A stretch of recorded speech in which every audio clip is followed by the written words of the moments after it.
Before we begin tonight's story, take a deep breath and settle in. If you enjoy gentle journeys through time, memory, and dream, please like, subscribe, and leave a quiet footprint in the comments.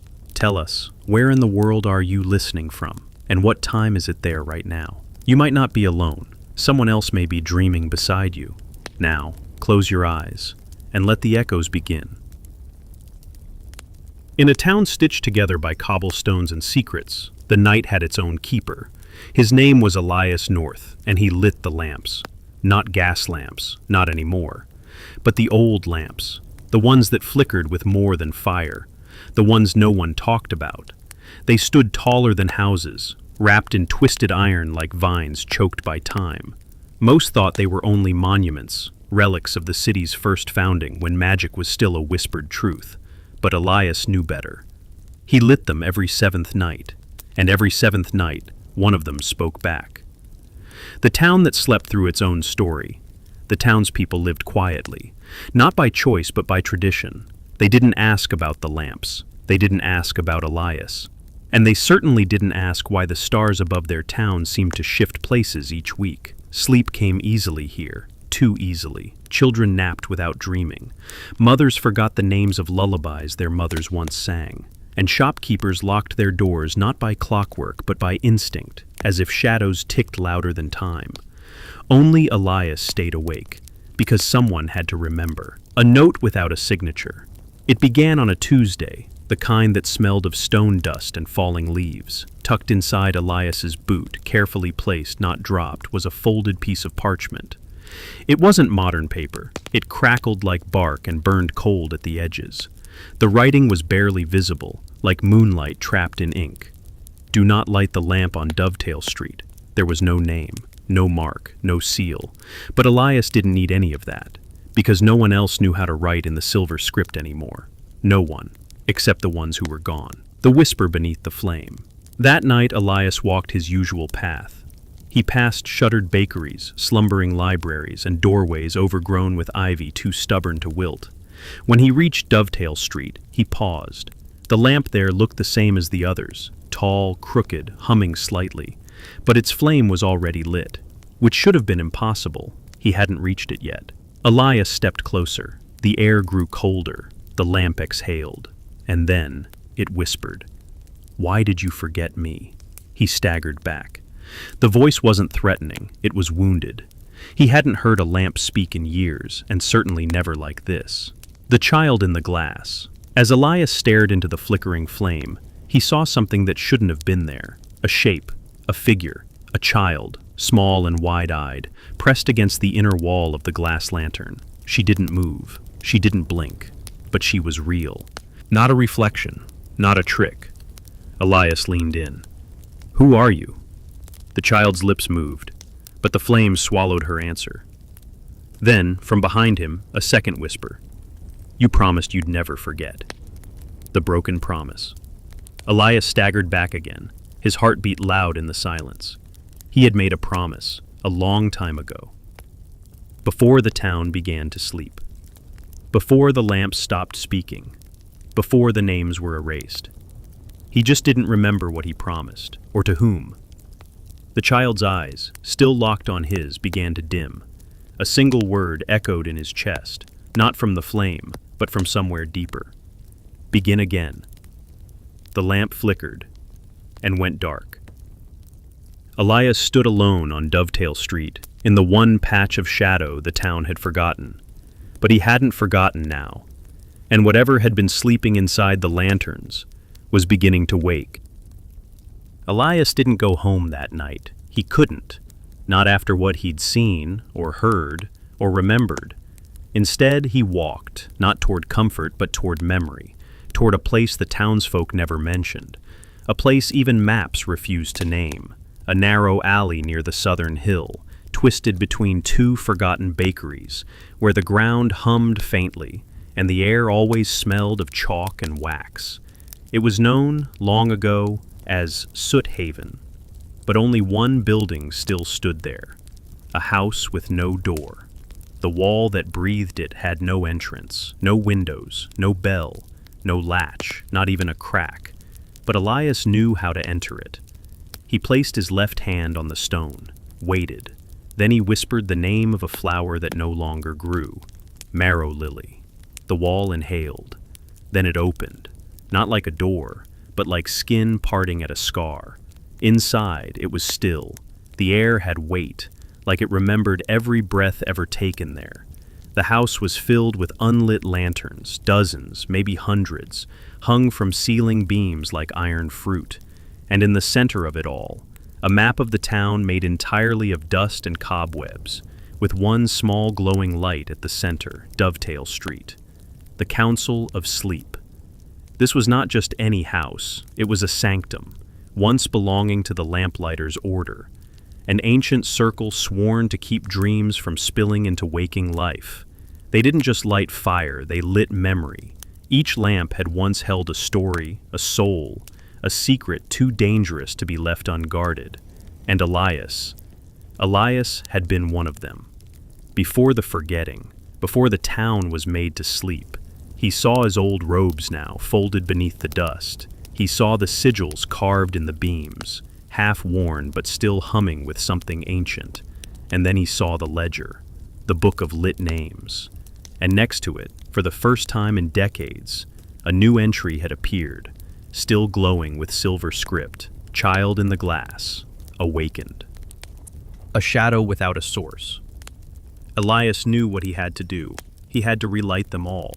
Not the street lamps of cobbled roads and town squares, but these lamps, the ancient ones, the soul lanterns.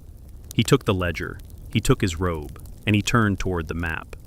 One by one, the lamps on the map began to flicker, not in flame, but in memory, and one of them began to pulse. Not near Dovetail Street, but on the outskirts, near the lake where no one swam. Elias didn't wait, the lake that refused reflection. By the time Elias reached the lake, mist hung low across the water like a breath frozen in time. Children had once played there, fishermen had once vanished there, and now a lamp stood alone at its edge, ancient, cracked, but still intact. It had never been lit in Elias's time. It was said to be broken, but as he approached, it glowed, not orange, not red, but violet, like twilight in a dream. He touched it. It whispered, "He remembers," and the water rippled. A shape emerged, the keeper, beneath the water. First a hand, then a face, but not of a child, of an old man. His eyes glowed like lantern glass, and his beard flowed like smoke. He was not alive, not fully, but not gone either. And Elias knew him. Master Keen, the founder of the Lamplighter's order, the one who had vanished into myth before Elias was born. The old man spoke, not aloud, but inside Elias's mind. "You've broken the sleep. You've remembered the first name. There are 9 more. If you do not wake them, the town will vanish into its own dream. Forever." The lake went still. The lamp dimmed, and Elias, holding the ledger against his chest, turned back toward the sleeping town, ready to light the next flame. The town had always been quiet, but this house had made silence into something hungrier. It sat on Brimley Corner, behind the old apothecary and beneath the shadow of the disused clock tower. No one spoke of it, no one knocked. Most swore it had already been torn down, but Elias knew better. The silence was a signal, and now it was calling him back. The window with no view. He arrived just before dawn. Mist clung to the gutters, and dew fled from his boots like it had somewhere better to be. The house was small, almost hunched. Its shutters were sealed, its garden choked with weeds. But the door was open, wide open, as if it had been expecting him. Inside it smelled of wax and regret. And in the far room, the one with peeling floral wallpaper and a rocking chair that creaked without rocking, was another ancient lamp. But this one was not cold. It burned blue, icy blue, and its flame made no light, only sound, a sound that was not there. The woman who spoke in breaths. As Elias stepped inside, his ears adjusted. It wasn't true silence, it was a suffocated lullaby, curling around the room in pieces, broken by breaths. And then, A voice. Not from the lamp, from the walls. You forgot her name. Elias turned. A figure stood in the hallway, blurred, as if wrapped in fog or memory. Not threatening, not solid. She held a bundle in her arms. A baby? No, a book. You said you'd write it down, the figure whispered. You promised you would remember it for the both of us. Elias took a step closer. The bundle unwrapped itself. Pages fluttered in every direction, each blank, a name lost in a dream. Elias fell to his knees, his memory strained, twisted, trembled. This room, this house. He had been here, a lifetime ago, before the sleep, before the town was muffled. He and a woman, a poetess with voice like rain and a habit of naming clouds, had made this their meeting place. She had told him stories. She had whispered secrets into the glass of lamps, the first soul lights ever made. Her name. What was it? You carved it into a flame, the woman whispered now, and then you buried it in forgetting. The lamp that remembered. The blue lamp on the table flared. Once. Not with heat, not with brightness, but with recognition. Elias reached toward it. It didn't burn him. Instead, the flame wrapped around his fingers like silk, cold, delicate, sentient. And then, in silver script across his palm, a name began to appear. Anselm. It wasn't the woman's, it was the child's. The second lost name. The second soul still trapped in sleep. Elias turned to ask the figure more, but she was gone. Only the rocking chair remained, creaking softly, slowly, to a tune no one alive remembered. Elias lit the second name in the ledger. 2 lights now pulsed on the map in the hidden house. The silence had given up its secret, but 8 more lamps waited. 8 more names were still missing, and somewhere, someone, or something, was watching each flame come alive again. By the 4th night, Elias no longer needed directions. The map in his notebook pulsed with a soft, golden glow, a light that could be felt more than seen, like memory returned after a long absence. It led him to the outskirts of town, past the textile mill ruins, where ivy climbed the walls like old regrets. There, hidden behind a crumbling wall and a row of leaning birch trees, was a place the townsfolk called the graveyard of unfinished sentences, not because anyone was buried there, but because of the air. It hummed with things left unsaid. A place where words went to die. No headstones. No names. Just stone benches, crooked plinths, and pages. Thousands of them, scattered like brittle leaves, pinned beneath rocks or tangled in roots, some scribbled in wild graphite, others in elegant copper plate. Every page began with promise. Dearest Amelia, I never told you that. I remember what he whispered before the fire took him. It was, the real cause of the explosion was never, but they never ended. Every sentence stopped mid-breath, mid-beat, cut short, denied its voice. And the wind didn't blow here. It listened, the whispering stone. At the center stood a statue, a cloaked man, arm outstretched, lips parted. Some called him the listener, others called him the betrayed. Elias knew him only as the first keeper of flame. He approached slowly. At the statue's base was a box, wooden, charred, and locked with wax. Elias placed his fingers on the seal and whispered, "I'm ready to remember." The box opened. Inside, a lamp, not glass, but obsidian. Its wick curled like a question mark. He lit it, and the graveyard answered. The flood of unspoken truth. The silence cracked. One by one, the pages around him lifted into the air, caught in an invisible breath. They began to speak, not aloud, but directly into Elias's mind. I never meant to leave you. She was innocent. The child in the cellar still dreams. There were 2 keys, not one. I saw the moon blink. It was a storm of sorrow and revelation, each sentence incomplete, yet more powerful because it had no end. Elias wept, not from sadness, but from recognition. He too had once left things unsaid. The sentence he never finished. A voice rose above the others. It was smaller, softer, familiar. You never said goodbye. Elias turned and saw no one, but he felt the child, the boy from the second flame, Anselm. "You vanished the day I fell asleep," the voice said. "I waited. I thought you'd come back. You promised me a story." Elias knelt, eyes stinging. "I'm here now," he whispered, "and I will finish every word." The black lamp flared white, blinding, and then vanished. In its place, a slip of parchment, complete. And that was how he found his voice again. 3 names now lit the map. 3 lamps kindled in the dark. Elias closed his journal and looked at the path ahead. Still so many secrets, still so many flames to awaken. But tonight at least, the unfinished had found peace. And somewhere in the deep, someone was no longer waiting. The morning after the graveyard spoke, Elias awoke with black fingertips. He had not touched ink, yet the stain clung to his skin like guilt, or prophecy. His journal had changed again. The map was no longer glowing, but dripping. Not ink, something darker. Time, maybe, or regret in liquid form. At its center, a swirling symbol, a quill pierced through a candle's heart. This time, no street name, no location, just one line written backward across the parchment, where the words go before they are born. The shop that shouldn't exist. It took Elias nearly a week to find it, or perhaps it had taken pity on him and allowed itself to be found.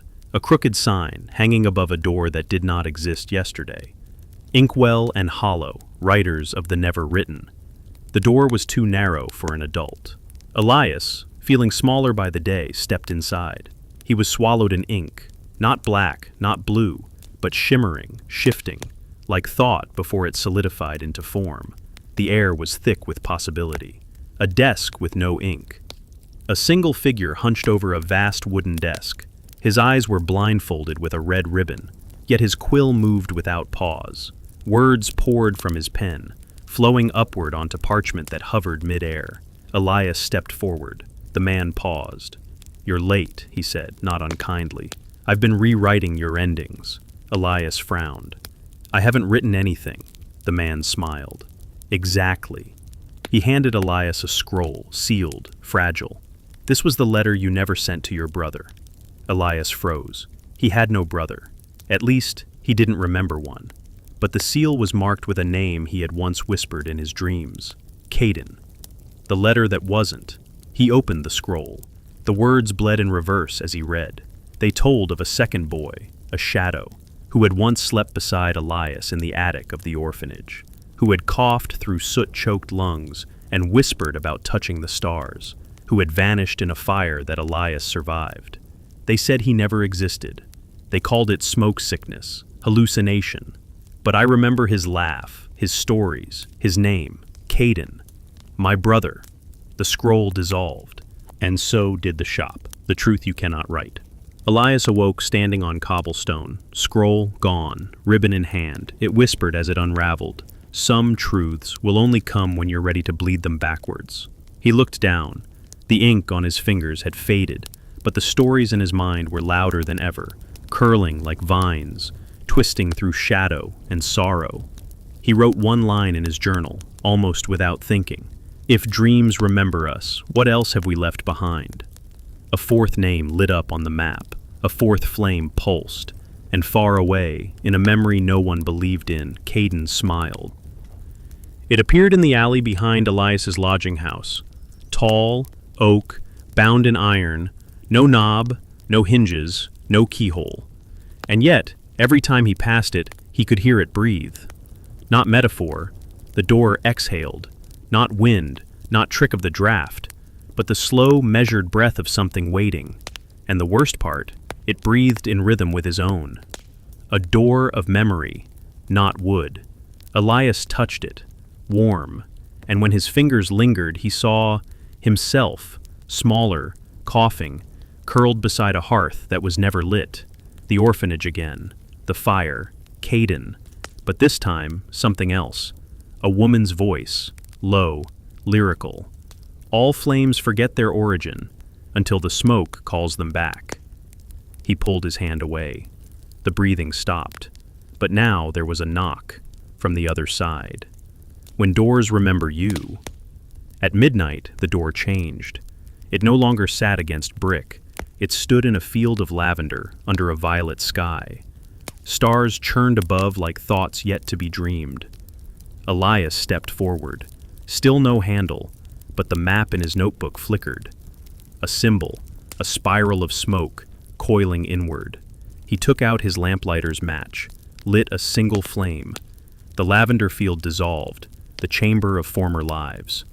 He stood in a stone corridor, lined with doors, each marked not with numbers or names but choices.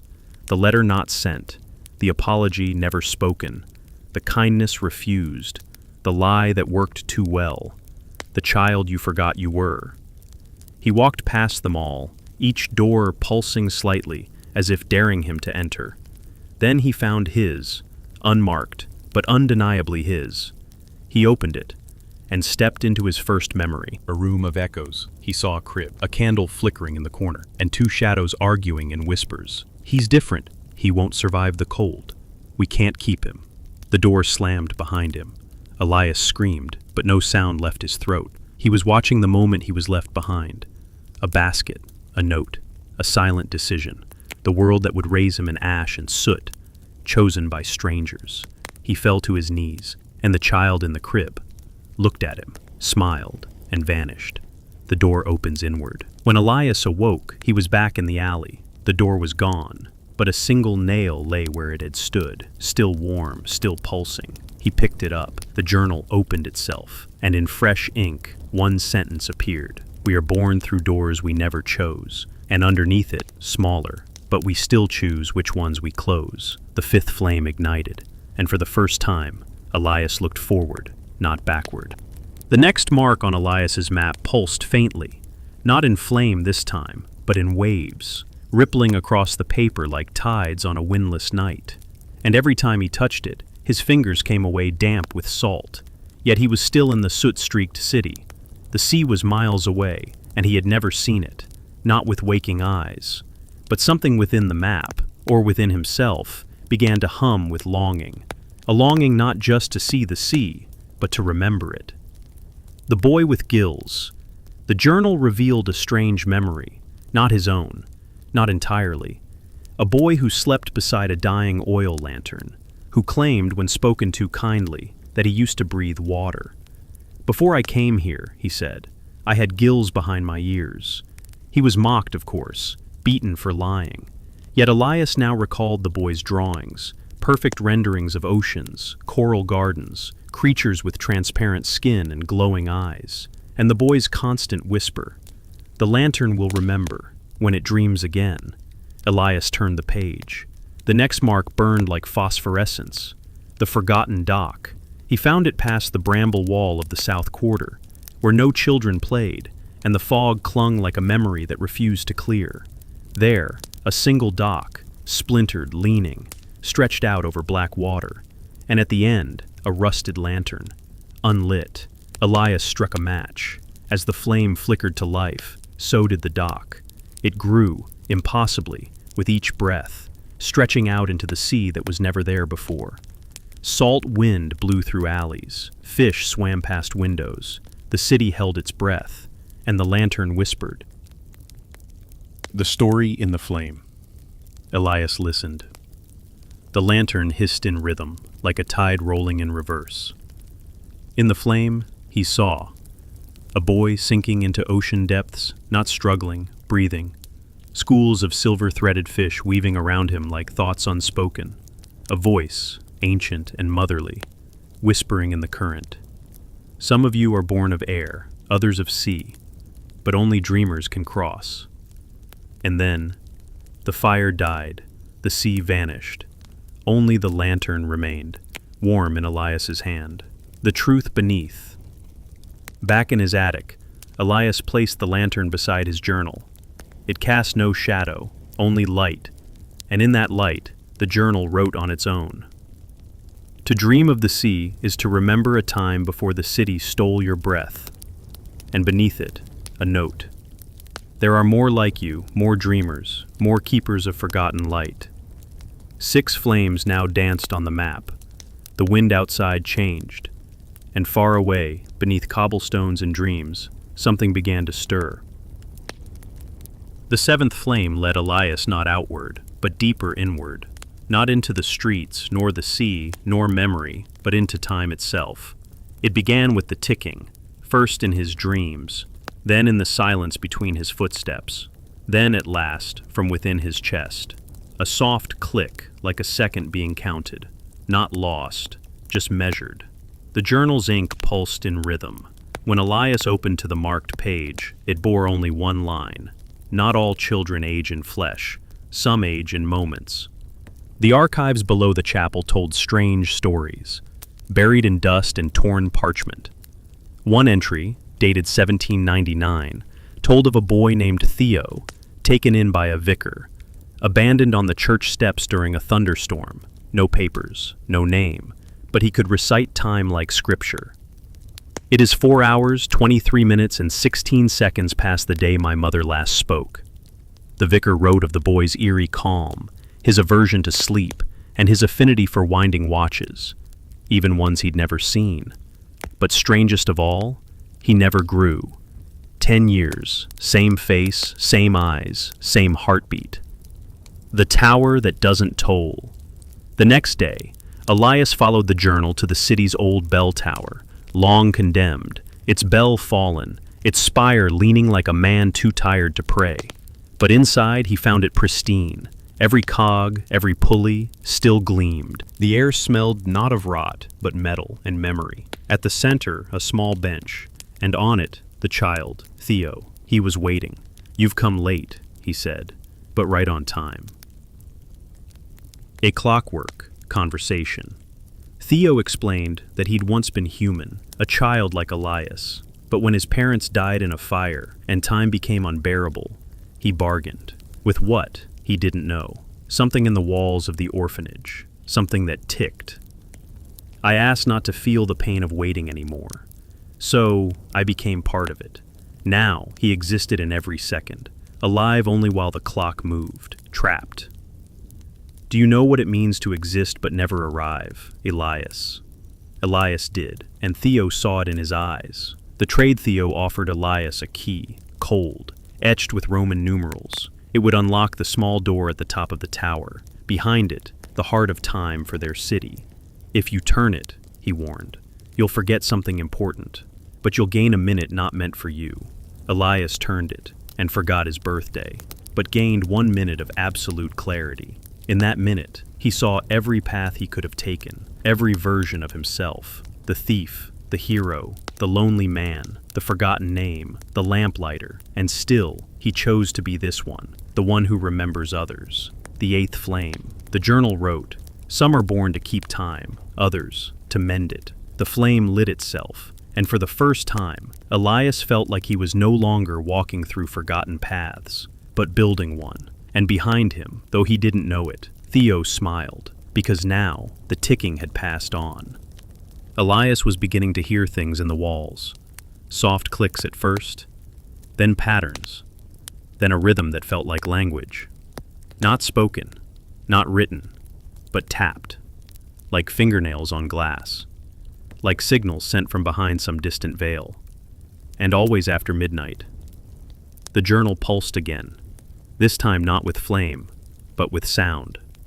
Tiny dots and dashes scratched themselves into the margin, to their pause.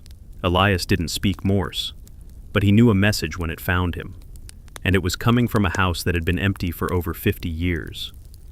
The widow's home.